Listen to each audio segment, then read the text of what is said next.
Hello everyone. तो marathon series में ये अपनी तीसरी वीडियो आ रही है और ये जो तीसरी वीडियो है इसमें हम डायरेक्टली ग्लैंड्स को स्टार्ट कर रहे हैं। अब हम पिट्यूटरी ग्लैंड के बारे में पढ़ेंगे। पहली दो वीडियोस जो थी उसमें एक इंट्रोडक्टरी वीडियो थी जिसमें हमने पूरा एंडोक्राइन सिस्टम का इंट्रोडक्शन दिया था। सेकंड वीडियो में हमने हार्मोन्स की बात की थी, हार्मोन्स के नेचर की, उनके मोड ऑफ एक्शन की। और ये अब जो वीडियोस आएंगी वो सब एक एक ग्लैंड के ऊपर आएंगी। तो आप बस सारी वीडियोस को एक सीरीज में देखते रहें और फिर आप देखिए कि आपका सब्जेक्ट कितना इंप्रूव हो गया। ठीक है। और आप लाइक मारने में कंजूसी कर रहे हैं तो लाइक दीजिए ज्यादा से ज्यादा वीडियोस को, जिससे कि ज्यादा से ज्यादा लोगों तक वीडियो पहुंच सके और उन्हें एग्जाम में फायदा हो सके। ठीक है, चलिए शुरू करते हैं। Pituitary gland.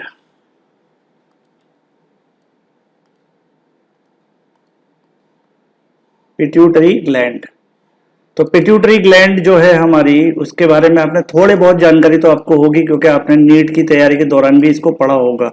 ठीक है। तो यहाँ पर हमें कौन कौन से टॉपिक डिस्कस करने हैं। इंट्रोडक्शन डिस्कस करना है ग्लैंड का। ठीक है। उसके बाद इसके डिवीजन देखने हैं। इसके दो डिवीजन होते हैं ग्लैंड के। एक होता है एंटीरियर पिट्यूटरी जिसको एडिनो हाइपोफाइसिस भी कहते हैं, एक होता है पोस्टीरियर पिट्यूटरी जिसको न्यूरो हाइपोफाइसिस भी कहते हैं। इसके बाद इसका डेवलपमेंट देखेंगे और इसके जो सिक्रीशंस हैं उनका रेगुलेशन कैसे होता है, कौन उनको रेगुलेट करता है, ये देखेंगे। उसके बाद पर्टिकुलर सेक्शन वाइज, मतलब एंटीरियर पिट्यूटरी के हम पार्ट देखेंगे, उसकी हिस्टोलॉजी देखेंगे, उसका रेगुलेशन, उसके रिलीज होने वाले हार्मोन, स्पेशली ग्रोथ हार्मोन को डिटेल में पढ़ेंगे और अदर जो हार्मोन्स हैं उनको पढ़ेंगे। ठीक है। जबकि पोस्टीरियर पिट्यूटरी में भी सेम ऑर्डर यही रहेगा, पार्ट्स को पढ़ेंगे, हिस्टोलॉजी को पढ़ेंगे, हार्मोन्स को पढ़ेंगे। इसमें स्पेशली दो ही हार्मोन होते हैं, एंटी डायूरेटिक या वेसोप्रेसिन जिसको बोलते हैं, एडीएच बोलते हैं, और दूसरा होता है ऑक्सीटोसिन। ये दो हार्मोन्स की डिटेल पढ़ेंगे। इसके बाद अपना लास्ट पोर्शन हो जाता है अप्लाइड वाला, यानी क्लिनिकल प्रैक्टिस में कहाँ काम आती है ये वाली फिजियोलॉजी। तो अप्लाइड फिजियोलॉजी में आपके डिसऑर्डर्स आ जाएंगे पिट्यूटरी के। उसमें आ जाएंगे आपके hyper activity of anterior pituitary and hypo activity of anterior pituitary. ऐसे ही hyper activity of posterior pituitary and hypo activity of posterior pituitary. Hypo activity of anterior and posterior pituitary ये common है, मतलब दोनों, यानी ओवरऑल अगर हमारी pituitary gland involve हो जाए तो क्या रिएक्शन निकल कर आएगा। तो अप्लाइड फिजियोलॉजी हम साथ के साथ करेंगे। जब मैं आपको एंटीरियर पिट्यूटरी बताऊंगा तो अदर हार्मोन्स के बाद नेक्स्ट टॉपिक में बताऊंगा उसकी अप्लाइड फिजियोलॉजी डायरेक्ट। लास्ट में हम अप्लाइड फिजियोलॉजी नहीं पढ़ेंगे क्योंकि फिर हम उसकी करीब करीब पूरी एनाटॉमी और उसके पार्ट्स को भूल जाते हैं लास्ट में जाके कंपाइल करने में। तो जो भी पोर्शन हम कंप्लीट करेंगे तो उसका अप्लाइड फिजियोलॉजी उसके साथ ही पढ़ेंगे। ठीक है, इस ऑर्डर में ना पढ़ के उसके साथ ही पढ़ेंगे। चलिए स्टार्ट करते हैं टॉपिक को बिना देर किए, क्योंकि हम कौन सी सीरीज में पढ़ रहे हैं, हम पढ़ रहे हैं मैराथन सीरीज में। तो ये चीज आपको बार बार मोटिवेट करते रहना चाहिए कि आपको मैराथन सीरीज में किस तरीके से पढ़ाई करनी है। ठीक है, चलिए तो सबसे पहले इंट्रोडक्शन की बात कर लेते हैं। इंट्रोडक्शन क्या बता रहे हैं पिट्यूटरी ग्लैंड का। तो पिट्यूटरी ग्लैंड के इंट्रोडक्शन की हम बात करें तो पिट्यूटरी ग्लैंड का जो इंट्रोडक्शन है, इसको और क्या बोलते हैं, पिट्यूटरी को हम हाइपोफाइसिस भी बोलते हैं। It is small endocrine gland with diameter of 1 centimetre. अब बताइए, कुल 1 सेंटीमीटर का डायमीटर और वेट कितना है, 0.5 to 1 gram. It is situated in the depression called sella turcica, present in the sphenoid bone at the base of skull. It is connected to the hypothalamus by pituitary stalk और hypophyseal stalk. ठीक है, तो ये stock क्या है, देखिए समझिए इसमें क्या है। आपका ये फेस होता है, ठीक है, ये नोज के पास कौन सी बोन होती है, यहाँ पर जो रूफ बनाती है नोज की, यहाँ पर कौन सी बोन होती है, इथमोइड। ठीक है, और यहाँ पर कौन सी बोन होती है आपकी, स्फीनोइड। ठीक है, और ये कौन सी होती है हमारी, ऑसिपिटल। और ऑसिपिटल के ऊपर क्या होता है हमारा, स्पाइनल, ये वर्टिब्रल कॉलम। ठीक है, तो यहाँ पर इसी जगह पर स्फीनोइड बोन में, यहाँ पर, ठीक है, इसी में मैं बता देता हूं, यहां पर ये बोन, ये इस पोर्शन पर ये इस तरीके से इसमें एक डिप्रेशन होता है बोन में, इसको बोलते हैं सेला टर्सिका, सेला टर्सिका। ठीक है, इस डिप्रेशन को मैं एनलार्ज करके दिखा देता हूं। ऐसे करके बोन होती है ये। बोन कौन सी है? ये बोन है आपकी कौन सी? Sphenoid, sphenoid. और इसी स्फीनोइड के अंदर ये आपकी पिट्यूटरी रखी रहती है इस तरीके से। ठीक है, पिट्यूटरी ग्लैंड इस तरीके से, और ये इसका स्टॉक होता है। और ऊपर जो स्ट्रक्चर होता है वो हमारा होता है हाइपोथैलेमस, ब्रेन का पार्ट है हाइपोथैलेमस। ठीक है, ये तो ये हाइपोथैलेमस से इस तरीके से अटैच रहती है। ठीक है, चलिए, तो हाइपोफाइजियल स्टॉक बोल देते हैं इसको, या पिट्यूटरी स्टॉक भी बोल देते हैं। चलिए, अब देखते हैं डिवीजन ऑफ पिट्यूटरी ग्लैंड के कितने डिवीजन है। तो pituitary gland is divided into two parts, anterior pituitary और एडिनोहाइपोफाइसिस, पोस्टीरियर पिट्यूटरी और neurohypophysis. Both the divisions are situated close to each other. Still, both are entirely different in their development, structure and function. ये बात सबसे ज्यादा important याद रखनी है। भले ही ये एक ओवरऑल स्ट्रक्चर का एक ओवरऑल स्ट्रक्चर बनाती है पिट्यूटरी, लेकिन याद रखना कि इनका डेवलपमेंट, स्ट्रक्चर और फंक्शन सब कुछ बिल्कुल डिफरेंट है, कुछ भी इनके अंदर मैच नहीं करता। Between the two divisions there is a small and relatively avascular structure. याद क्या रखना है इसमें? एवेस्कुलर, यानी उस एरिया को कोई ब्लड सप्लाई नहीं है। इसको बोलते हैं पार्स इंटरमीडिया। उस एरिया को क्या बोलते हैं हम? पार्स इंटरमीडिया, जहां पर कोई ब्लड सप्लाई नहीं है। दोनों के बीच में कॉमन एरिया है ये। Actually it forms the anterior pituitary, it forms a part of anterior pituitary, और इसको कंसीडर क्या किया जाता है? हम एंटीरियर पिट्यूटरी का पार्ट मानते हैं इसको। किसको? पार्स इंटरमीडिया को। ठीक है, अब इसका डेवलपमेंट देखते हैं, क्योंकि हमने क्या पढ़ा? डेवलपमेंट, स्ट्रक्चर और फंक्शन तीनों ही डिफरेंट होते हैं। तो डेवलपमेंट देखते हैं पहले, पिट्यूटरी ग्लैंड का डेवलपमेंट कैसे होता है। चलिए, हेडिंग देख लेते हैं, पिट्यूटरी ग्लैंड का डेवलपमेंट। तो both the division of pituitary gland develop from the different sources. इसीलिए देखिए डिफरेंस था इन दोनों में, क्योंकि सोर्सेज ही डिफरेंट है। आपका जो एंटीरियर पिट्यूटरी है वो कैसा है? एक्टोडर्मल। कैसा है? एक्टोडर्मल। आपको पता है हम लोग ट्रिप्लोब्लास्टिक एनिमल हैं, आपने पढ़ा होगा छोटी क्लासों में एनिमल किंगडम में। ट्रिप्लोब्लास्टिक यानी हमारे पास 3 जर्म लेयर होती है, एक्टोडर्म, एंडोडर्म, मीजोडर्म। ठीक है, तो यहाँ पर जो एंटीरियर पिट्यूटरी है वो कौन सी लेयर से बनता है? एक्टोडर्मल। अब ये लेयर्स कौन सी होती है इसका आइडिया आपको होगा, नहीं है तो इंतजार करिए, एम्ब्रियोलॉजी की वीडियो में आपको क्लियर हो जाएगा। तो एंटीरियर पिट्यूटरी का ओरिजिन कैसा है? Ectodermal, and arise from pharyngeal epithelium. Pharyngeal यानी हमारा फेरिंग्स रीजन जो होता है ना, फेरिंग्स रीजन से इसका, जहां से हमारा फेरिंग्स अराइज होता है जैसे एपिथेलियम से, उसी से इसका ओरिजिन होता है। And it is an upward growth known as Rathke pouch. ठीक है, और इसका फेरेंजियल एपिथेलियम का एक अपवर्ड ग्रोथ होती है ऊपर की तरफ, जिसको बोलते हैं हम रथकेस पाउच। क्या बोलते हैं? रथकेस पाउच। तो अभी के लिए आप इतना याद रख लो कि एंटीरियर पिट्यूटरी का ओरिजिन कैसा है? एक्टोडर्मल। अब देखते हैं पोस्टीरियर पिट्यूटरी। तो posterior pituitary is neuro ectodermal. वो केवल एक्टोडर्मल थी, ये neuro ectodermal in origin, and arises from hypothalamus. कहां से अराइज होती है? हाइपोथैलेमस से, जबकि वो किससे होती है? फेरेंजियल एपिथेलियम से। ठीक है, एज अ डाउनवर्ड डाइवर्टिकुलम। ये डाउनवर्ड मूव करती है ऊपर से नीचे, क्योंकि हाइपोथैलेमस कहाँ होता है? आप देखिए अभी पोजीशन में मैंने बताया था ना, हाइपोथैलेमस कहाँ होता है? हाइपोथैलेमस ब्रेन का पार्ट है ऊपर से नीचे की तरफ। और आपका फेरिंग्स कहाँ होता है? फेरिंग्स यहां पर है, ये एरिया फेरिंग्स, ये माउथ है ना। ठीक है, तो माउथ में यहां से ऊपर की तरफ ये मूव करेगा, और यहां पर कौन सा? ये क्या है हमारा? ये हमारा ब्रेन है, ब्रेन से नीचे की तरफ। तो downward diverticulum and Rathke pouch both. क्या लिखा है?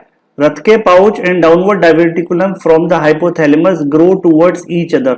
एक दूसरे की तरफ जा रहे हैं। देखिए, रथके पाउच नीचे से ऊपर की तरफ जा रहा है, और ये डाइवर्टिकुलम नीचे की तरफ आता है। ठीक है, meet in the midway between the roof of buccal cavity at the base of brain. कौन सी जगह, कौन सी बोन होती है यहाँ पे? स्फीनोइड बोन पर।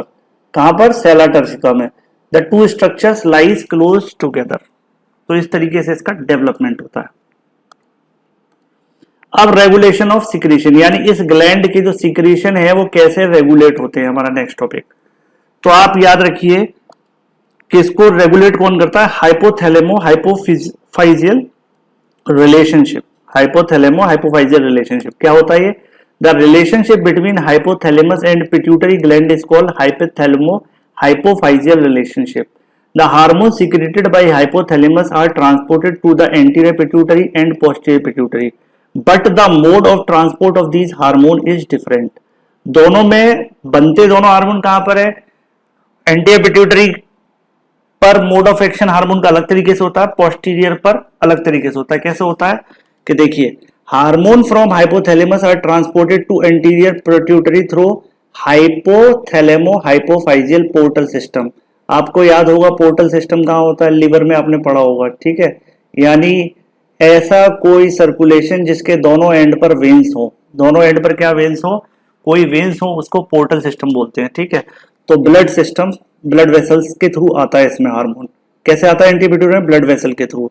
लेकिन hormones from hypothalamus to the posterior pituitary are transported by nerve fibres of hypothalamo hypophyseal tract. See below for the details. तो ये तो हमें देखना नहीं है, ये इसको हटा दीजिए. ठीक है, इसको हटा देते हैं. ठीक है, तो ये कैसे ट्रांसपोर्ट करेगा ये बस याद रखिए. हाइपोथैलेमस से पोस्टीरियर पिट्यूटरी को जो ट्रांसपोर्टेशन होगा वो नर्व फाइबर के थ्रू होगा. यानी कौन कौन से हार्मोन? ऑक्सीटोसिन और एडीएच, एंटी डायूरेटिक या वैसोप्रेसिन हार्मोन. ये दोनों के दोनों कैसे आते हैं? नर्व फाइबर्स के थ्रू आते हैं पोस्टीरियर पिट्यूटरी में. क्लियर है यहां तक? चलिए अब हम डिस्कस करते हैं अपनी फर्स्ट पार्ट को, जिसमें हम डिस्कस करेंगे एंटीरियर पिट्यूटरी को. किसको डिस्कस करेंगे? Anterior pituitary.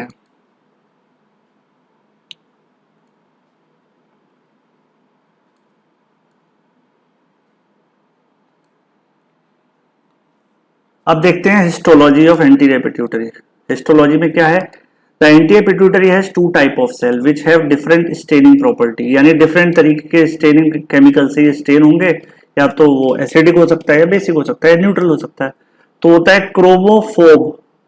फोब माने वो क्या होता है? वर्ड से ही आप समझ जाइए. फोबिया यानी डर, यानी कलर से डरने वाले सेल. और फिल, फिल फिल माने लव, तो यानी कलर को प्यार करने वाले. तो इनको ऐसे याद कर सकते हैं, क्रोमोफोब सेल्स और क्रोमोफिल सेल. दो टाइप के हो सकते हैं, क्रोमोफोब और क्रोमोफिल. तो क्रोमोफोब क्या है? Chromophobe cells do not possess granules and stain poorly. जाहिर सी बात है, इनको फोबिया है, इनके पास ग्रेन्स ही, वो ग्रेन्यूल्स ही नहीं है. तो ग्रेन्यूल जब कोई कलर पकड़ेंगे ही नहीं तो स्टेन कैसे होगा वो? These cells form 50% of total cells in the anterior pituitary. Chromophobe cells not secretory in nature. सबसे इंपॉर्टेंट बात ये याद रखनी है, ये फोब जो है वो सिक्रेटरी नहीं होते. फोब से कोई सिक्रेशन नहीं निकलता, but are precursor of chromophil. यही आगे जाके कन्वर्ट हो जाते हैं किसमें? क्रोमोफिल में मैच्योर होके. ठीक है, तो दूसरा क्या है? प्रीकर्सर है. यानी क्रोमोफिल सेल किससे अराइज हुए हैं? क्रोमोफोब सेल से. Chromophil cell contain large number of granules. जाहिर सी बात है, जब किसी में ग्रेन्यूल्स होंगे तभी तो वो स्टेन हो सकता है.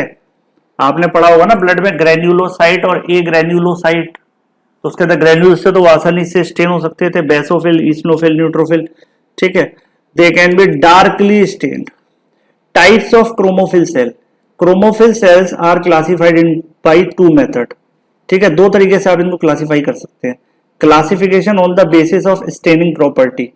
स्टेन किससे हुआ है इस बेसिस पर. या तो वो एसिडोफिल होगा, यानी एसिडिक डाई को पकड़ेगा, या बेसोफिलिक होगा. अगर एसिडिक को पकड़ेगा तो उसको क्या बोलेंगे? अल्फा सेल, जो कितने होते हैं? 35%, 50% में से. और अगर बेसिक डाई को पकड़ेगा तो बीटा सेल्स, उनको क्या बोलेंगे? 50%. तो 15% बेसोफिल और 35% एसिडोफिल या अल्फा सेल्स होते हैं. अगर हम दूसरा क्लासिफिकेशन माने, classification on the basis of secretory nature. यानी उनका जो सिक्रीशन है वो क्या सिक्रीट कर रहे हैं, उसके बेसिस पर क्रोमोफिल सेल को कितने टाइप में बांटा जा सकता है? 5 टाइप में बांटा जा सकता है. On the basis of secretion, जिस टाइप के वो सिक्रीशन रिलीज करते हैं उस बेसिस पर. देख लेते हैं कौन कौन से हैं वो type.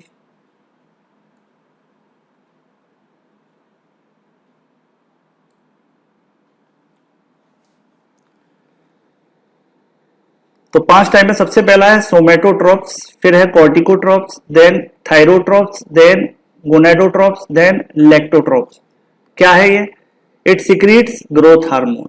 Cortico secretes adrenocorticotrophic hormone. Thyrotropes secrete thyroid stimulating hormone. Not thyroid hormone, thyroid gland को स्टिमुलेट करने वाला हार्मोन। समझ में आ गई बात? थायराइड, थायरोक्सिन कहां से रिलीज होगा? थायराइड से, लेकिन उसको स्टिमुलेट कौन कराएगा? थायरोट्रोप। ठीक है। ऐसे ही gonadotrope secretes follicle stimulating hormone, FSH and LH, यानी ये फॉलिकल्स को स्टिमुलेट कराएगा। मेल्स के अंदर अलग फॉलिकल्स को, यानी टेस्टोस्टेरोन की हेल्प से क्या करवाएगा मेल के अंदर? स्पर्मेटोजेनेसिस, और फीमेल के अंदर ओजेनेसिस या ऊजेनेसिस। ठीक है। तो ओव्यूलेशन कराने के लिए फिर एलएच की जरूरत पड़ेगी। लैक्टोट्रोफ सीक्रेट्स प्रोलैक्टिन, तो प्रोलैक्टिन कहां रिलीज होता है? During pregnancy. ठीक है, प्रोलैक्टिन। तो ये हो गया। अब इसमें क्या है देखिए, स्पेशल बात लिखी हुई है, the somatotropes and lactotropes are acidophil cells. ये दोनों के दोनों कैसे हैं? सोमेटो, अगर हम ऊपर वाले क्लासिफिकेशन में फिट करें तो सोमेटोट्रोफ और लैक्टोट्रोफ कैसे हैं? Acidophil, whereas other are basophil. बाकी सब यानी आपका कॉर्टिको, थायरो और गोनेडो, सीटीजी, ये कैसे हैं आपके? Basophilic.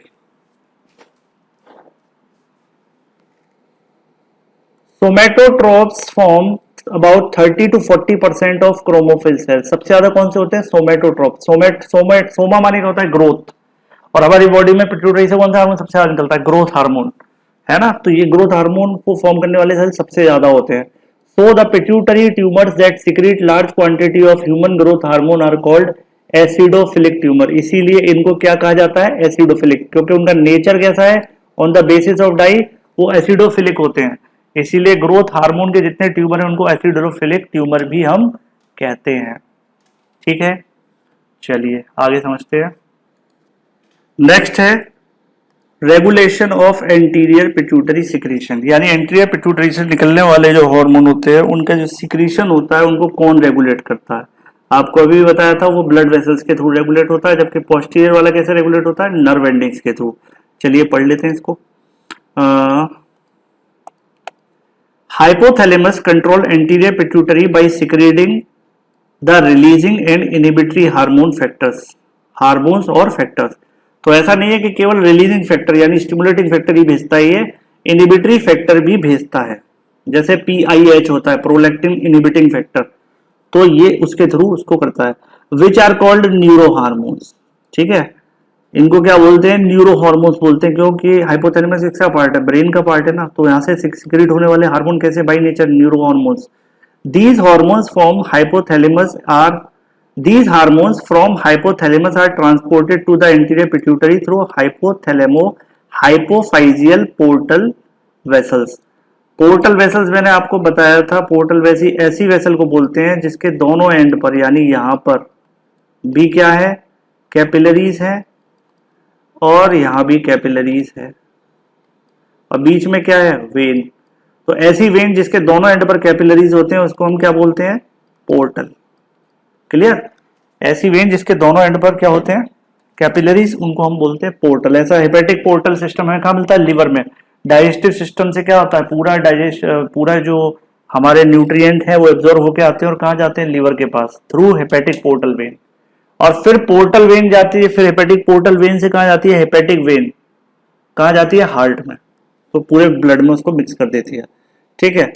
Some special nerve cell present in various part of hypothalamus send their nerve fibres और axon to the median eminence and tuber cinereum. These nerve cells synthesize the hormone and release them into median eminence। ठीक है, तो यहां पर फर्क समझिए। फर्क क्या है? देखिए, मीडियन एमिनेंस हमने स्ट्रक्चर देखा ही था, median eminence and tuber cinereum, यानी वो जो स्टॉक वाला पोर्शन है वहां पर।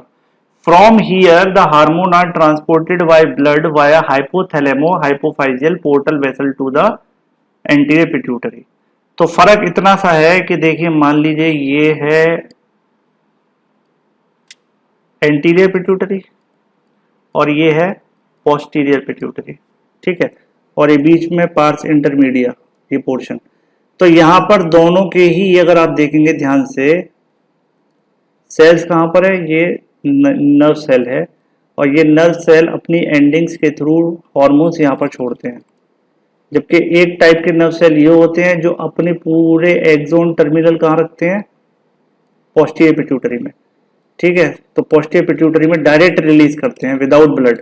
जबकि ये कहा, यहाँ पे जो ब्लड वेसल्स आ रही हैं, ये ब्लड आ रहा है, ये ब्लड आ रहा है इसके लिए, तो ये रास्ते में ये ब्लड है इस नर्व एंडिंग से यहाँ पर ही हार्मोन को ले लेगा और फिर ये ब्लड सप्लाई करेगा इसको एंटीरियर पिट्यूटरी को।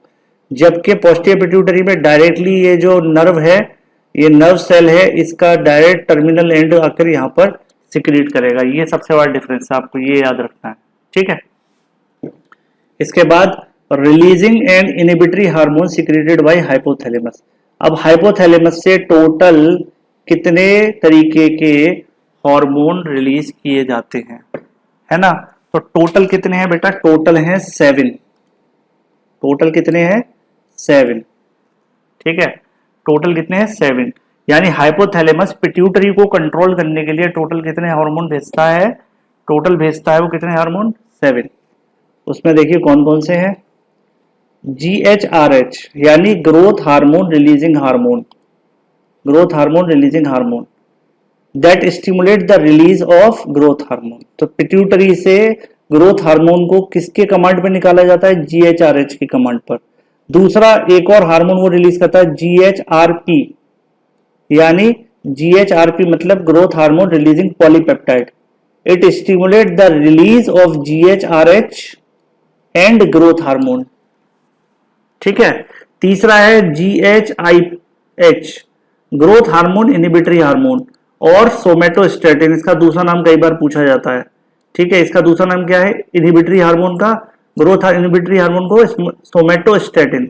सोमेटोट्रॉफिक होगा तो बढ़ाना, स्टेटिन माने घटाना या कम करना, तो ये क्या करेगा? ये inhibit the growth hormone release. फिर क्या आएगा? TRH thyrotropic releasing hormone, it stimulate to release thyroid stimulating hormone. तो ये कौन सी कमांड है हाइपोथैलेमस से पिट्यूटरी के लिए? In the form of TRH। वो मतलब ये समझ लीजिए TRH हो या GHRH हो या GHRP हो, ये सब क्या है? हाइपोथैलेमस कॉल करके पिट्यूटरी को बोलता है कि भाई अपने सबऑर्डिनेट से काम कराओ। सबऑर्डिनेट क्या है? पूरे बॉडी की जो ग्लैंड है वो सबऑर्डिनेट ग्लैंड है, और पिट्यूटरी क्या है? मास्टर ग्लैंड है। और मास्टर का भी सुपर मास्टर कौन है? हाइपोथैलेमस। तो हाइपोथैलेमस से ये 7 फैक्टर्स या कह लो हार्मोन्स निकलते हैं जो पिट्यूटरी से काम करवाने की कमांड देते हैं। इनको पढ़ने के बाद इनकी डिकोडिंग करके फिर पिट्यूटरी अपना एक नया ऑर्डर तय करती है, किसके लिए? कंसर्न ऑर्गन या ग्लैंड के लिए। ठीक है, ऐसे ही इससे निकलता है CRH corticotropic releasing hormone, it stimulate to release adrenocorticotropins. Gonadotropic releasing hormone GnRH, it stimulate release of gonadotropins like FSH and LH। Prolactin inhibitory hormone PIH that inhibit prolactin secretion.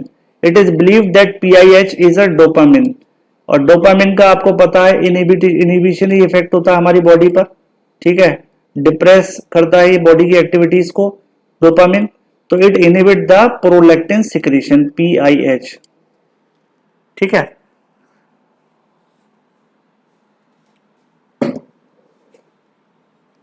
आपको बहुत से बुक्स में यहां पर PRH भी मिल जाएगा, PRH यानी prolactin releasing hormone, क्योंकि बहुत सी बुक्स में ये सेकंड नंबर वाला हार्मोन नहीं दे रखा होता, इस बुक में दे रखा है। वैसे इसकी जगह वो काउंटिंग तो 7 ही रहेगी, लेकिन इसकी जगह ज्यादातर बुक्स में ये होता है PRH प्रोलैक्टिन रिलीजिंग हार्मोन। वो डबल बार लिख दिया है इसको इस बुक में, पॉलीपेप्टाइड स्टिमुलेट, तो ये हो सकता है, लेकिन मेन PRH भी होता है, ये आप ध्यान रखना। ठीक है, अब इन कमांड्स को सुनने के बाद hormone secreted by anterior pituitary. ठीक है, अब एंटीरियर पिट्यूटरी से कौन कौन से हार्मोन निकलेंगे इन कमांड को मिलने के बाद, जरा देखते हैं। 6 hormones are secreted by the anterior pituitary. ठीक है, 6 हार्मोन कौन कौन से हैं? GH या ग्रोथ हार्मोन, जिसको सोमेटोट्रोफिक हार्मोन बोलते हैं। ग्रोथ हार्मोन इनिबिटरी को क्या बोलते थे? सोमेटोस्टेटिन। दूसरा हार्मोन यहां से निकलता है TSH और thyrotrophic hormone. Third is adrenocorticotrophic या ACTH, then follicle stimulating hormone या FSH। मैंने आपको बताया था इनके नाम याद रखने का सबसे बढ़िया तरीका है 6 हार्मोन के लिए, आप ये याद कर लीजिए, फ्लैट PG। ये 6 हार्मोन है एंटीरियर पिट्यूटरी के, फ्लैट PG। ठीक है, GTAF फ्लैट PG ऐसे करके ये टोटल कितने हार्मोन है, 6 हार्मोन्स हैं। बाकी ये रहे लुटिनाइजिंग हार्मोन, फीमेल में LH बोलते हैं, और इंटरस्टिशियल सेल स्टिमुलेटिंग मेल में इसी को क्या बोलते हैं, LH को ICSH, प्रोलैक्टिन। ठीक है, ये 6 हो गए। अब यहाँ पर एक स्टेटमेंट लिखा है, recently hormone beta lipoprotein is found to be secreted by anterior pituitary. अब इस पर रिसेंटली ये कोई नया हार्मोन रिसर्च हुआ है, इसके लेके अभी कोई लिटरेचर नहीं है। बीटा लाइपोप्रोटीन जो है वो भी एंटीरियर पिट्यूटरी से रिलीज होता है। ठीक है, अब यहाँ पर आप नोटिस करोगे कि ये सारे हार्मोन के सामने ट्रॉफिक वर्ड लगा हुआ है। तो उसका ट्रॉफिक का मतलब क्या है, ट्रॉफिक हार्मोन्स क्या होते हैं? तो first 5 hormones of anterior pituitary stimulates the endocrine glands, other endocrine glands है ना, अदर एंडोक्राइन ग्लैंड्स। लेकिन कौन सा hormone, growth hormone also stimulate the secretory activity of liver and other tissue. Therefore these 5 hormones are called trophic hormones, जबकि prolactin is concerned with milk secretion. तो वो traffic नहीं है, वो केवल प्रेग्नेंट वुमेन में देखने को मिलेगा, नॉन प्रेग्नेंट फीमेल में देखने को नहीं मिलेगा, इसीलिए प्रोलैक्टिन इस कैटेगरी से बाहर है। जबकि ग्रोथ के साथ ये वर्ड नहीं जुड़ता ट्रॉफिक, लेकिन आप उसका नाम पढ़ते हो तो सोमेटोट्रॉफिक वर्ड आता है उसमें। ठीक है, ग्रोथ के लिए आता है, देखिए यहाँ पर लिखा है ना, ग्रोथ हार्मोन और सोमेटोट्रॉफिक, यानी ये लिवर वगैरह से एंजाइम्स हार्मोन्स, ये एंजाइम्स और बाकी एक्टिविटीज को इतनी फास्ट करा देगा मेटाबॉलिज्म को हमारे को, जिससे कि ओवरऑल बॉडी की ग्रोथ और ओवरऑल टिश्यू की ग्रोथ बढ़ जाएगी। इसीलिए इसको ट्रॉफिक बोलते हैं। ट्रॉफिक माने ग्रोथ कराने वाला या किसी के सिक्रीशन को बढ़ाने वाला, ठीक है, डेवलपमेंट कराने वाले हार्मोन को हम ट्रॉफिक हार्मोन बोलते हैं। तो ये याद रखना कि ट्रॉफिक वर्ड प्रोलैक्टिन के साथ नहीं लगता, ये सबसे ज्यादा इंपॉर्टेंट बात आपको याद रखनी है। ठीक है, दूसरी बात, गोनेडोट्रॉफिक हार्मोन क्या होते हैं? The follicle stimulating hormone and the luteinizing hormone are together called gonadotrophic hormone or gonadotrophins because their action is on gonads, in case of male on testes and case of female on ovary। ठीक है, तो यहां तक ये हमारे पूरे hormone की detail हो गई। अब हम एंटीरियर पिट्यूटरी का जो सबसे मेन हार्मोन है, मैंने आपको बताया था मोर देन 30% क्या रिलीज करता था, सोमेटोट्रॉफिक यानी ग्रोथ हार्मोन। अब हम इसको पढ़ेंगे ग्रोथ हार्मोन को। ठीक है, ये हमारा फर्स्ट हार्मोन की डिटेल पढ़ने वाले हैं, ग्रोथ हार्मोन। ठीक, ये एंटीरियर पिट्यूटरी के हार्मोन्स को अब एक एक करके 6 हार्मोन थे, अब एक एक करके सारे हार्मोन्स को हम डिटेल में पढ़ते हैं कि इसमें क्या क्या हमको पढ़ना होता है।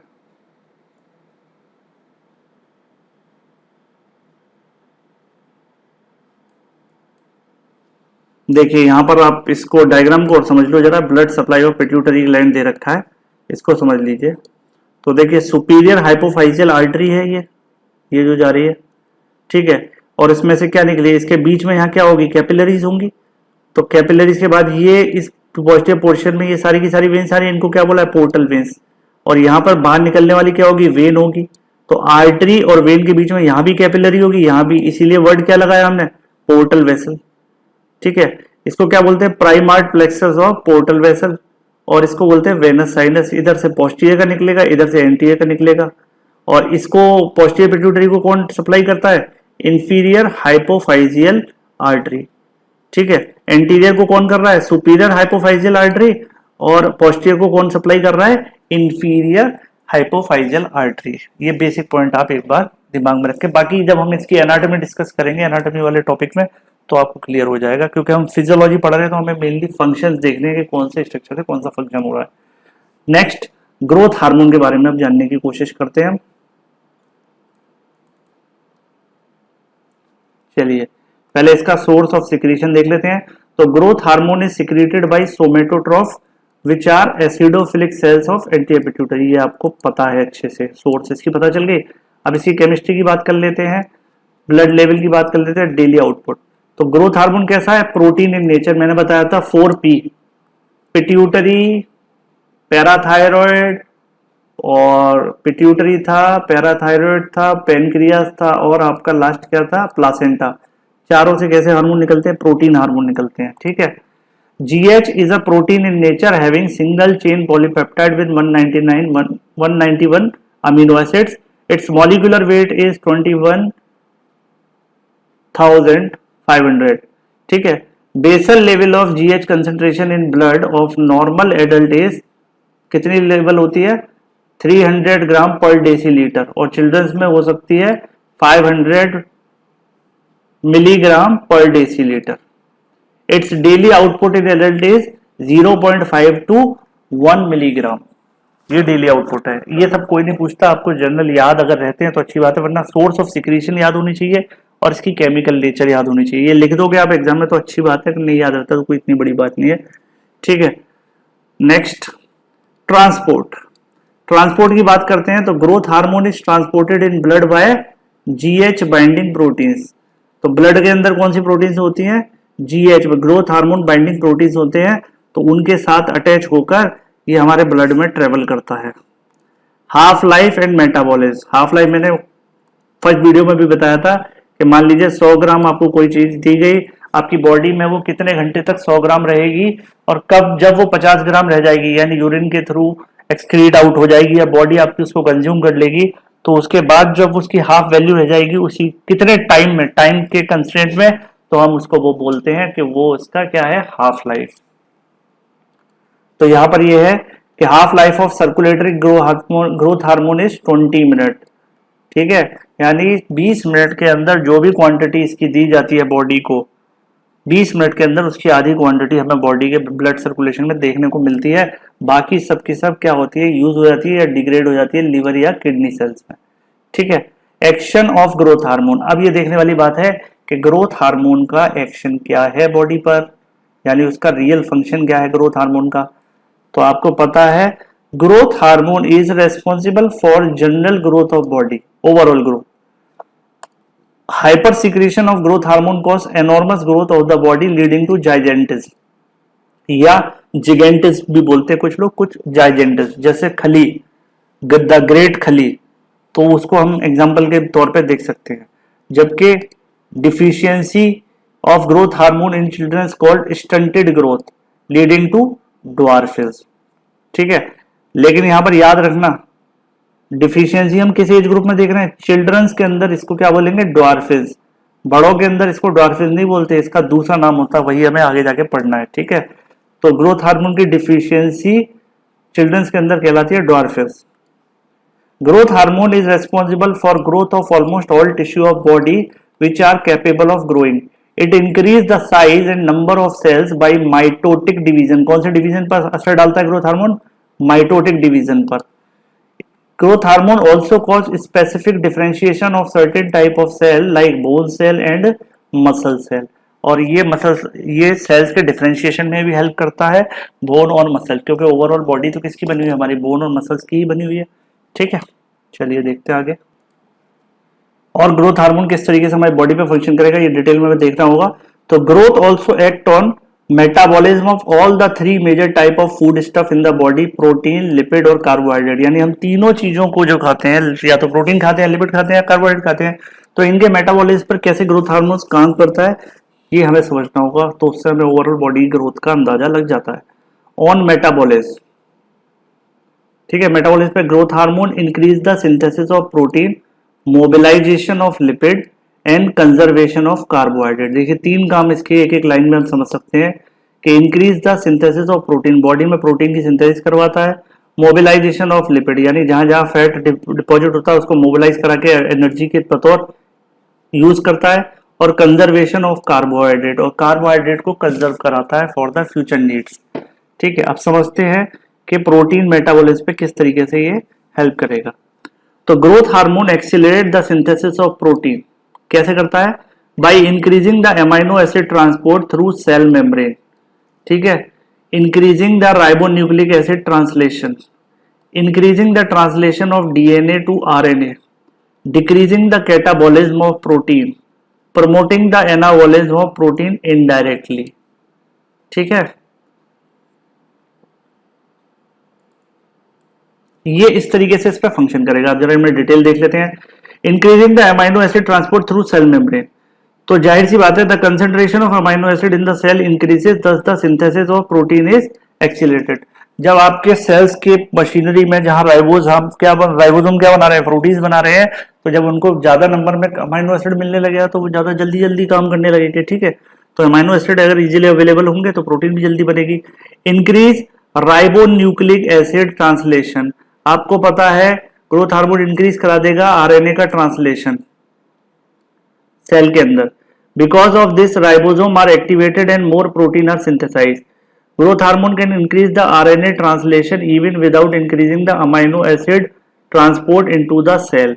ये इस प्रोसेस को फास्ट कर देगा, ये याद रखना, आरएनए ट्रांसलेशन की प्रोसेस को ये फास्ट कर देगा, ठीक है, clear.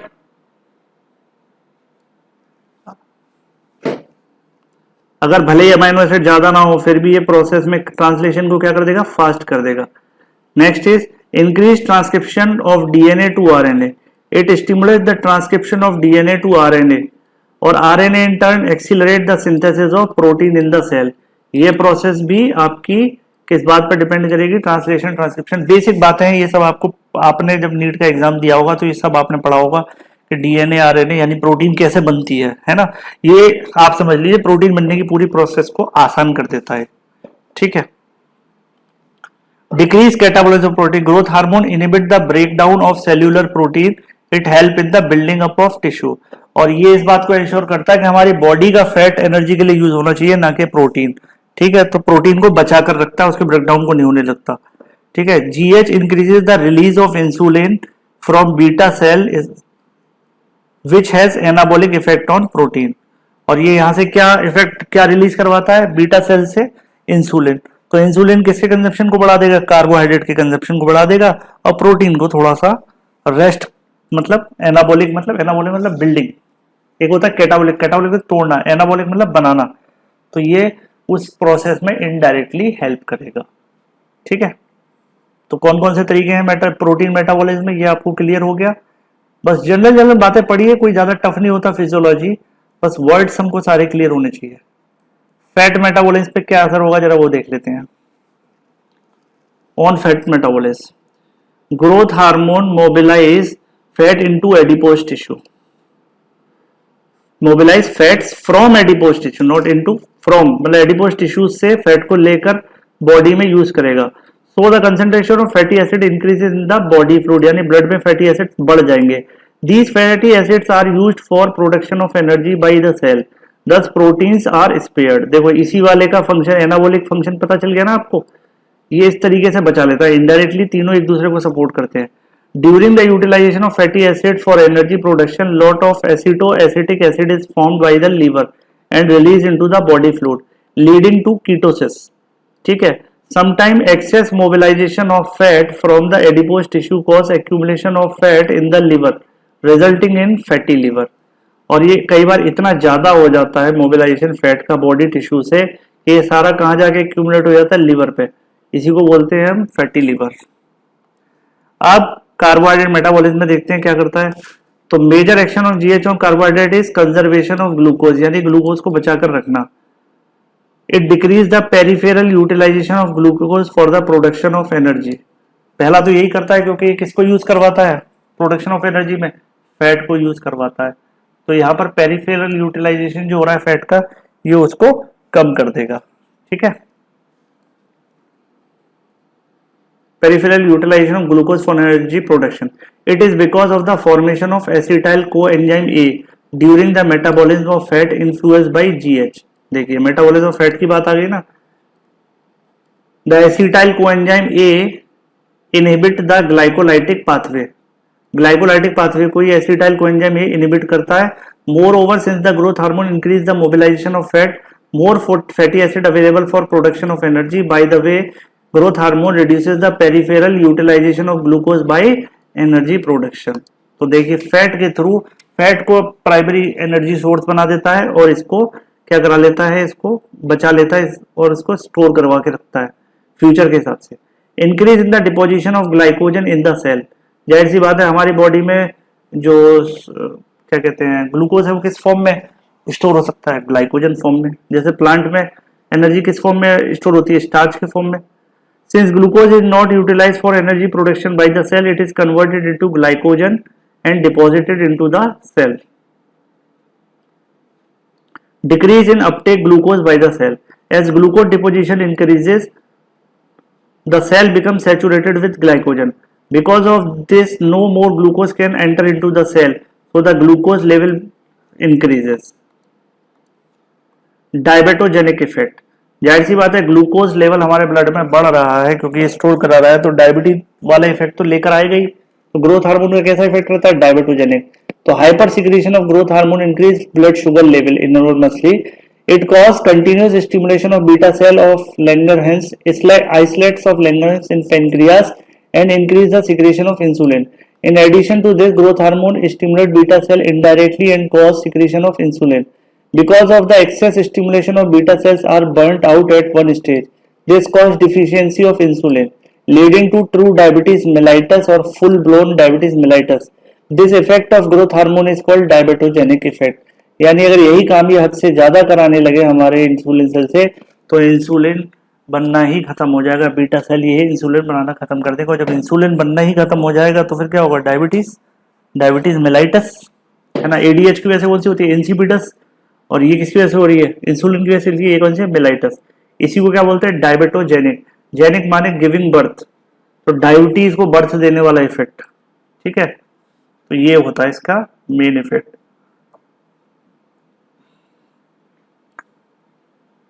Next is effect on the bones. In embryonic stage, GH is responsible for differentiation and development of bone cell. In later stage, growth hormone increases the growth of skeletal. It increases both length as well as thickness of bone. दोनों ही फंडे पे काम करेगा ये। Increase length भी increase कराता है bone की, और थिकनेस भी। ठीक है। In bones, growth hormone increase synthesis and deposition of proteins by chondrocyte and osteogenic cell. Multiplication of chondrocyte and osteogenic cell by enhancing the intestinal calcium absorption, ज्यादा से ज्यादा कैल्शियम इसको अवेलेबल करवाएगा। Formation of new bones by converting chondrocyte into osteogenic cell. Availability of calcium for mineralisation of bone matrix. ये सब की जुगाड़ कौन करेगा? Growth hormone. Growth hormone increase the length of bone until epiphysis fuse with shaft which occurs at time of puberty. After epiphyseal fusion, the length of bones cannot be increased. ये important point है। आपकी height कब तक बढ़ सकती है? जब तक कि आपकी एपिफाइसिस का फ्यूजन ना हो जाए। आपको पता है कोई भी बोन होती है उसके दो एंड होते हैं, उनको एपिफाइसिस बोलते हैं, और जो बीच के शेफ्ट होती है उसको डायाफाइसिस बोलते हैं। इनके बीच में गैप होता है मेटाफाइसियल रीजन, और इस मेटाफाइसियल रीजन में क्या होती है? एपिफाइसियल प्लेट। तो ये ग्रोथ रीजन होता है। जब तक ये मेटाफाइसिस गायब ना हो जाए और यहाँ पर क्या ना बन जाए? एपिफाइसियल लाइन, तब तक आपकी लेंथ बढ़ती रहेगी। अगर ये कंसेप्ट समझना है तो एनाटॉमी वाली वीडियोस देखिए मेरी, उसमें मैंने इसको अच्छे से समझाया हुआ है। However, it stimulates the osteoblast strongly, so the bone continue to grow in thickness throughout the life, particularly the membranous bone. ये इंपॉर्टेंट याद रखिए कि जो थिकनेस है बोन की वो थ्रू आउट द लाइफ बढ़ती रहती है।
Hello everyone.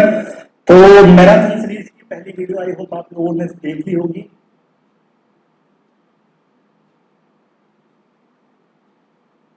और डोपामाइन, ठीक है, यानी इसको एपिनेफ्रिन भी याद कर सकते हो आप, और नॉर एपिनेफ्रिन भी याद कर सकते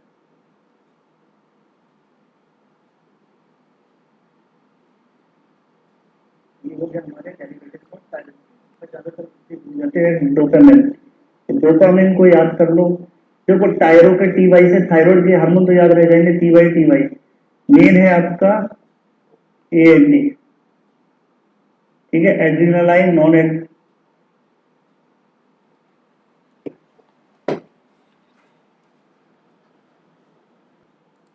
तो देखिए अब देखते हैं mode of action of growth hormone.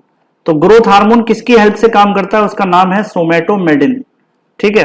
तो growth hormone act on bones growth and protein metabolism through somatomedin secreted by liver. ये जो फैक्टर है किससे सिक्रेट होता है, लिवर से, सोमेटोमेडिन। The growth hormone stimulates the liver to secrete somatomedin.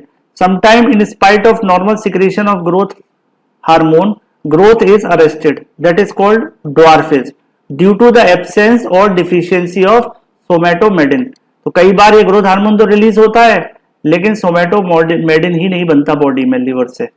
तो सोमेटोमेडिन नहीं बनेगा तो ये ग्रोथ हार्मोन एक्ट कैसे कर पाएगा, एक्ट ही नहीं कर पाएगा अपने टारगेट ऑर्गन पर, क्योंकि इसको एक मैसेंजर तो चाहिए ना। तो ये देखिए somatomedin is defined as a substance through which growth hormone act. तो इसको मैं कैरियर मॉलिक्यूल बोल सकता हूं इसका, ठीक है। It is a polypeptide with molecular weight about 7500।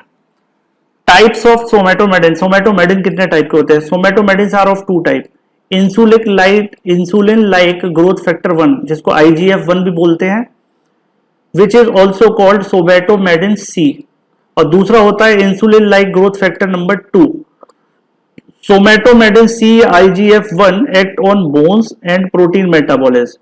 Insulin like growth factor 2 plays important role in growth of foetus. तो याद रखना है फीटस के लिए कौन इंपॉर्टेंट है, ग्रोथ फैक्टर 2। बाकी एक नॉर्मल ह्यूमन बॉडी के लिए कौन मेन है, IGF-I या सोमेटोमेडिन सी, बोन और प्रोटीन मेटाबॉलिज्म। तो फीटस के लिए कौन सा जरूरी है, याद कर लीजिए। फीटस के लिए मैं अलग कलर से बना देता हूं, इंसुलिन लाइक ग्रोथ फैक्टर 2 कहां पे इंपॉर्टेंट है, बच्चे की ग्रोथ के लिए, ठीक है। चलिए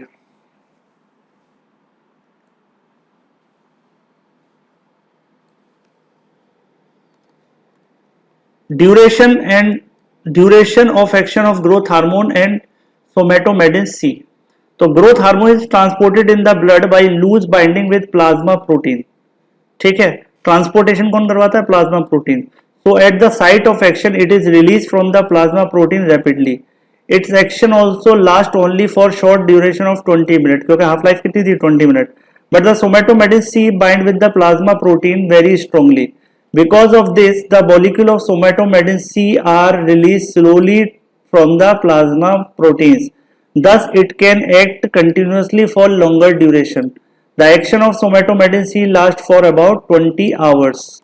ठीक है, तो ये कितने घंटे तक काम करेगा सोमेटोमेडिन, ये 20 घंटे तक काम कर सकता है क्योंकि ये बहुत देर तक प्रोटीन के साथ अटैच रहता है।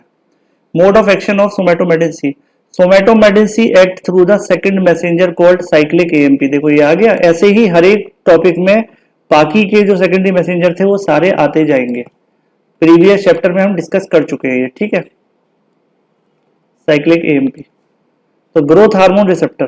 तो growth hormone receptor is called growth hormone secretagogue, GHS receptor बोलते हैं इनको। क्या बोलते हैं ग्रोथ हार्मोन के रिसेप्टर को, GHS रिसेप्टर, या इनको क्या बोलते हैं, growth hormone secretagogue, secretagogue. It is a transmembrane receptor belonging to the cytokine receptor family. कौन सी फैमिली से बिलोंग करता है, साइटोकाइन क्या होते हैं ये हम इम्यूनिटी वाले चैप्टर में समझेंगे। Growth hormone bind with the receptor situated mainly in the liver cell and form the hormone receptor complex. Hormone receptor complex induces various intracellular enzyme pathway, याद आ गया सेकेंडरी वो cyclic AMP pathway resulting in somatomedin secretion. Somatomedin in turn execute the action of growth hormone. तो actual में फिर सोमेटोमेडिन अगर एक बार activate हो गया तो फिर ग्रोथ हार्मोन का काम खत्म। तो ये प्राइमरी मैसेंजर हो गया कौन, ग्रोथ हार्मोन, और ये कौन हो गया, साइक्लिक एएमपी सेकेंडरी, और टारगेट कौन था, सोमेटोमेडिन। अब बाकी का काम कौन करेगा, सोमेटोमेडिन करेगा आपकी बॉडी में। तो ग्रोथ हार्मोन डायरेक्टली कोई काम नहीं करेगा, कौन करेगा, सोमेटोमेडिन करेगा उसके लिए काम। Regulation of growth hormone secretion. So growth hormone secretion is altered by various factors. However, hypothalamus and feedback mechanisms play an important role in the regulation of growth hormone secretion. Growth hormone secretion is stimulated by hypoglycemia. यानी कब ज्यादा secrete होगा, जब hypoglycaemia condition हो जाए या blood sugar level घट जाए, फास्टिंग में, स्टारवेशन में, भूखा रहने पर, ठीक है, या बॉडी में जो स्टारवेशन फास्टिंग की भी एक बड़े लेवल की फास्टिंग जिसको कहते हैं स्टारवेशन, न्यूट्रिएंट की पूरी कमी हो जाए, exercise, stress, initial stage of sleep, ठीक है। ग्रोथ हार्मोन इनहिबिटेड बाय, तो ये क्या हो रहा है, स्टिमुलेट कर रहा है ग्रोथ हार्मोन बनने के लिए। तो हमारी नींद भी जरूरी है, सारी चीजें जरूरी है, ठीक है, इससे हमारा ग्रोथ हार्मोन बढ़ता है। थोड़ा फास्टिंग भी रखनी चाहिए हमको। सिक्रीशन इनहिबिट कब होता है, हाइपर ग्लाइसीमिया, यानी जिनको डायबिटीज वगैरह उनके केस में। Increase in free fatty acids in blood, blood में कीटोसिस हो जाए यानी फ्री फैटी एसिड्स हो जाए ब्लड में ज्यादा, तो और लेटर स्टेज ऑफ स्लीप, तो बाद की जो स्टेज होती है, लेटर स्टेज होती है, उसमें ग्रोथ हार्मोन का सिक्रेशन इनहिबिट होता है। तो ये इसके डुअल रोल आपके दिमाग में आ जाने चाहिए।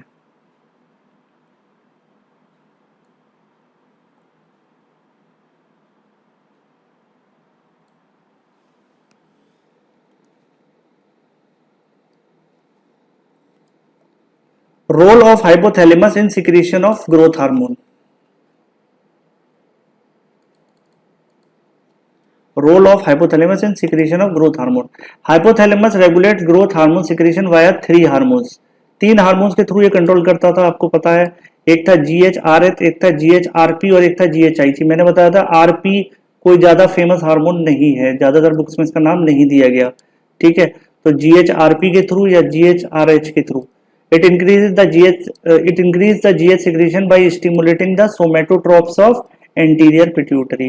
ये anterior pituitary के somatotrophs को जाके stimulate कराएगा। साथ में GHRP भी यही काम कराता है, it increases the release of GHRH from the hypothalamus and GH from pituitary. तो ये पॉलीपेप्टाइड क्या है, ये दोनों जगह से काम करा लेते हैं। मतलब वहां से ग्रोथ हार्मोन GHRH को भी रिलीज करवाएगा और पिट्यूटरी से GH को भी। तो ये GHRP का डबल फंक्शन हो गया। एक होता है GHIP, GHIH यानी ग्रोथ हार्मोन इनहिबिटरी हार्मोन, और सोमेटोस्टेटिन, ठीक है। इसको बिल्कुल कंफ्यूजन मत कर देना। सोमेटोमेडिन कई बार बच्चे भूल जाते हैं, पेपर में लिख देते हैं आंसर कॉपी में, ये सोमेटोमेडिन पूछा जाता है, सोमेटोस्टेटिन। तो याद रखना दोनों में फर्क है। It decreases the growth hormone secretion. Somatostatin is also secreted by delta cells of islets of Langerhans in pancreas. तो सोमेटोस्टेटिन केवल यहीं से रिलीज नहीं होता, समझ में आ गया, हाइपोथैलेमस से रिलीज नहीं होता, कहां से होता है, डेल्टा सेल्स ऑफ पेनक्रियास से भी ये रिलीज होता है। these three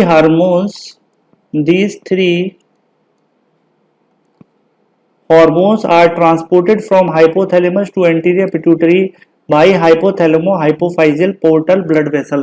और अब तक आपको ये तो समझ में आ ही गया होगा कि इसमें ब्लड वेसल्स का ही मेन रोल है एंटीरियर पिट्यूटरी में। नर्व एंडिंग डायरेक्ट नहीं आती। नर्व एंडिंग अपना जो प्रोडक्ट है, ये जो अपने 7 हार्मोन्स जो थे उनको कहां पर रिलीज करेगी, 7 केमिकल्स को ब्लड में, और वो portal system, hypophyseal portal system से कहां आएगा, फिर एंटीरियर पिट्यूटरी में, ठीक है। नेक्स्ट आता है इसमें फीडबैक कंट्रोल। तो growth hormone secretion is under negative feedback control. Negative feedback control में रहता है, ये पॉजिटिव में नहीं रहता, याद रखना। ये क्या होता है नेगेटिव पॉजिटिव, ये जनरल फिजियोलॉजी की वीडियोस में आपको मिलेगा। नेगेटिव फीडबैक, पॉजिटिव फीडबैक पे मैं अलग से पूरी डिटेल वीडियो बनाऊंगा। अभी के लिए इतना समझ लीजिए कि hypothalamus release GHRH and GHRP which in turn promote the release of growth hormone from the anterior pituitary. Growth hormone act on various tissue. It also activate the liver cell to secrete somatomedin C, IGF-I। आपको पता है IGF-I तो इसमें था, और वो किसमें था, IGF-2। IGF-1 तो कब था, बोन्स पर उसका इफेक्ट होता था, प्रोटीन पर। IGF-2 का किस पर था, फीटस पर, है ना। Now the somatomedin C increases the release of GHIS from hypothalamus. GHIS in turn inhibit the release of GH in from the pituitary. Somatomedin also inhibit the release of GHRP from hypothalamus. It act on pituitary directly and inhibit the secretion of GH. तो यहाँ पर कौन है main? सोमेटोमेडिन की level जैसे जैसे blood में बढ़ती जाएगी या सेल के अंदर बढ़ती जाएगी तो वो एक नेगेटिव फीडबैक देगा किसको? हाइपोथैलेमस को भी और पिट्यूटरी को. भाई ज्यादा मत बनाओ, ज्यादा कमांड मत दो ऊपर से, क्योंकि ये तो कमांड पे कमांड दिए जा रहे हैं, GHRH, GHRP, GHIH, है ना. ये बोले अब मैं कमांड किसी की नहीं सुनने वाला, पिट्यूटरी को भी समझा देता और उसको भी. तो इसीलिए GH inhibit in its own, GH inhibit its own secretion by stimulating the release of GHIH from hypothalamus. This type of feedback is called short loop feedback control. Similarly, GHRH inhibits its own release by short loop feedback control. तो एक तो main इनको कौन करता है? सोमेटोमेडिन control कर लेता है, फिर ये खुद ब खुद अपने आप को भी फीडबैक, शॉर्ट लूप फीडबैक से कंट्रोल कर लेते हैं. मतलब जब इनका सिक्रीशन ज्यादा हो चुका होता है तो इनके आगे वाले टारगेट सेल इनको रेस्पॉन्स नहीं देते. अब रेस्पॉन्स नहीं देते तो ये खुद ब खुद अपना नेगेटिव रेस्पॉन्स बना लेते हैं कि नहीं भाई अभी ज्यादा प्रोडक्ट मत बनाओ, आगे प्रोडक्ट मार्केट में सेल ही नहीं हो रहा, कोई उसको पसंद ही नहीं कर रहा. ठीक है, तो बस सिंपल ये बात है. Next, whenever the blood level of growth hormone decreases, the GHRH is secreted from the hypothalamus. It in turn cause secretion of GH from pituitary. और जब भी प्रोडक्ट मतलब आगे खत्म होता है, ग्रोथ हार्मोन कम होता है, तो ये अपने आप एक फीडबैक दे देते हैं इसको. GHRH growth hormone releasing hormone क्या करता है? वो उसको पॉजिटिव फीडबैक दे देता है हाइपोथैलेमस को कि भाई रिलीज कराओ, तो वो फिर पिट्यूटरी के लिए और ज्यादा GHRH रिलीज करने लगता है. रोल ऑफ हेरलिन, कुछ लोग इसको घेरलिन बोलते हैं, घेरिलिन, और कुछ बोलते हैं हेरलिन. जैसे आपको बोलना है वैसे बोलिए. Role of ghrelin in the secretion of growth hormone.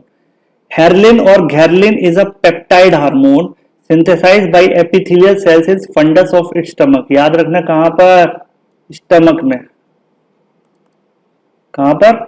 Stomach में रिलीज होता है, फंडस रीजन से. It also produce in the smaller amount in the hypothalamus, pituitary, kidney and placenta also. बाकी चैप्टर 44 का भी दिमाग से निकाल ही दो. ठीक है, ये इसका इफेक्ट रहता है. Ghrelin promote secretion of growth hormone by stimulating somatotrope directly. ये किसको स्टिमुलेट करता है? सोमेटोट्रोप्स को डायरेक्टली स्टिमुलेट करता है. तो GHRH का भी स्टिमुलेटरी इफेक्ट रहेगा और गैरलिन का भी स्टिमुलेटरी इफेक्ट. बाकी तो सब इनहिबिटरी ही रहेगा. तो आई होप आपको ये ग्रोथ हार्मोन का कंसेप्ट समझ आया होगा. अगर ये अच्छे से समझ आ गया है तो जल्दी से वीडियो पर एक लाइक मार दीजिए. ठीक है, और एक कमेंट जरूर लिखिएगा वीडियो खत्म होने के बाद, मेरी आपसे रिक्वेस्ट है. चलिए, other hormones of anterior pituitary देखते हैं. मेन था हमारा ग्रोथ हार्मोन, क्योंकि 30% सेल से वही निकलता था, ये हम पढ़ चुके थे. अब कौन सा है? Thyroid stimulating hormone, adrenocorticotrophic hormone, follicle stimulating hormone और लुटिनाइजिंग हार्मोन. ठीक है, जरा देख लेते हैं जल्दी से इनको. TSH is necessary for growth and secretory activity of thyroid gland. तो थायराइड स्टिमुलेटिंग इसलिए क्या करवाता है? ये ग्रोथ, यानी उस ग्लैंड की ग्रोथ करवाता है और उसकी सिक्रेटरी एक्टिविटी को करवाता है. कौन? Thyroid stimulating hormone. It has many actions, refer chapter. तो जब हम थायराइड ग्लैंड पढ़ेंगे तब इसको डिटेल में हम जानने की कोशिश करेंगे कि ये किस तरीके से फंक्शन करता है. It has many actions on the thyroid gland. क्या एक्शंस है? ये थायराइड ग्लैंड जब पढ़ेंगे उसी में हमको, अभी के लिए हमें पिट्यूटरी पढ़ रहे हैं तो पिट्यूटरी में हमें इतना पता होना है कि TSH किस पर एक्ट करेगा. Adrenocorticotrophin is necessary for structural integrity and secretory activity of adrenal cortex. It has other functions also, refer the chapter of ACTH. तो इसको तभी रेफर करेंगे, अभी के लिए कोई जानने की जरूरत नहीं है. ठीक है. Follicle stimulating hormone. Follicle stimulating hormone का क्या है सीन? फॉलिकल स्टिमुलेटिंग हार्मोन, चलिए, follicle stimulating hormone is a glycoprotein made up of one alpha subunit and beta subunit. The alpha subunit has 92 amino acids and beta subunit has 118 amino acid. The half life of FSH is 3 to 4 hours. Action of FSH. In case of males, FSH act along with the testosterone and accelerate the process of spermiogenesis. ठीक है, जबकि female में it cause development of Graafian follicle from primordial follicle से mature follicle को बनाता है, यानी Graafian follicle यानी mature follicle, and stimulate the theca cells of Graafian follicle and cause secretion of oestrogen. ये सबसे इंपॉर्टेंट बात है, ग्राफियन फॉलिकल के थीका सेल से कौन रिलीज करवाता है? एस्ट्रोजन। ये पॉइंट याद रखिए कि कौन कराता है? एफएसएच स्टिमुलेट करता है। And also promote the aromatase activity in granulosa cells resulting in conversion of androgen into oestrogen.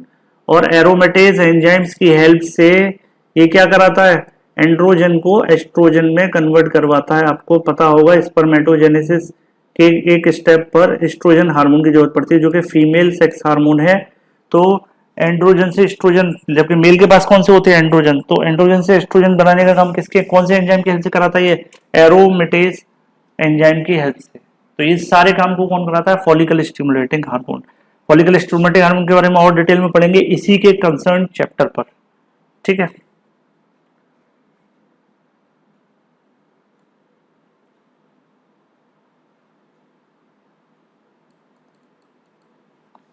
Next is luteinizing hormone.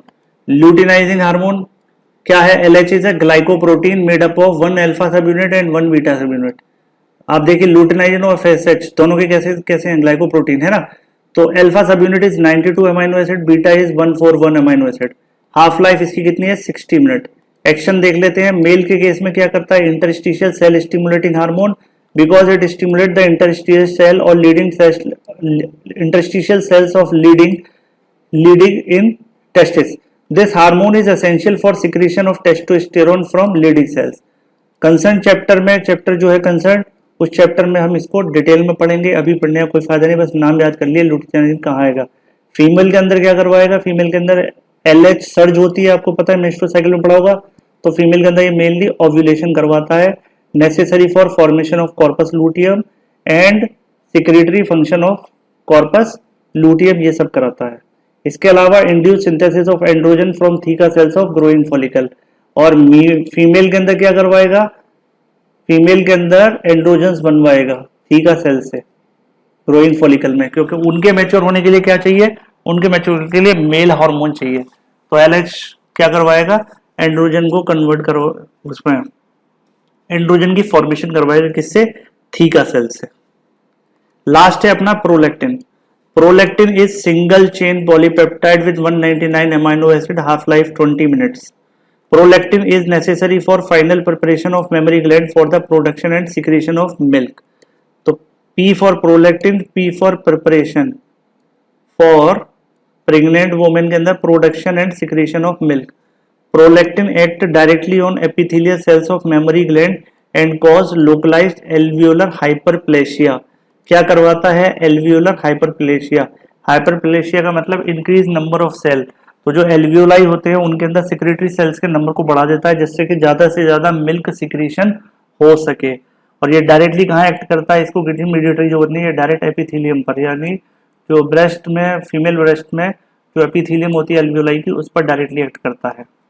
एक रिसेंट हार्मोन और था, आप याद करिए, बीटा लाइपोप्रोटीन के बारे में लिखा था, ठीक है। तो beta lipoprotein is a polypeptide hormone with 31 amino acids.